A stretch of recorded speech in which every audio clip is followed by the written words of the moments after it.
Pinangunahan ni Pangulong Ferdinand Marcos Jr. ang pagwasak sa mahigit 500 surrendered loose firearms sa Sumisip, Basilan.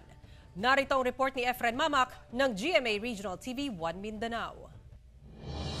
Tiniyak ni PBBM na tutulungan ng gobyerno ang probinsya ng Basilan na i-maximize ang potensyal ng agri-fisheries sa probinsya na makatutulong sa food security, hindi lang sa Basilan maging sa buong Pilipinas. Sinabi yan ng Pangulo sa kanyang pagdalo noong Sabado, March 2 sa pagdiriwang ng Golden Founding Anniversary ng nasabing probinsya. Samantala, sinaksihan din ng Pangulo ang pagwasak ng nasa 550 na armas na isinuko umano ng mga dating rebelde sa ilalim ng Small and Light Weapons Management Program ng pamahalaan na sinimula noong 2016.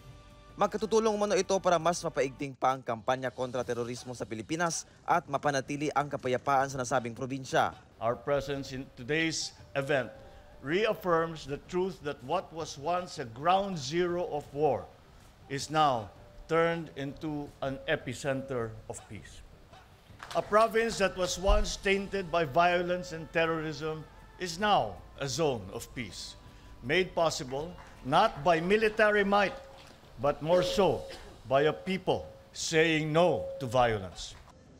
Bukod pa riyan, ipinamahagi naman ng provincial government ng Basilan ang motorsiklo at grocery package sa 8 ASG returnees na dumalo sa Golden Founding Anniversary ng probinsya. Bahagi ito ng inilunsad ng Enhanced Comprehensive Local Integration Program ng Basilan para sa ASG returnees. Labis naman itong ikinatuwa ng ASG returnees katulad ni Arasad Giyon na pumayag humarap sa kamera. Salamat kami kasi nakakamdan namin ang konting katulong sa mga nagte-turnover ng mga baril nila.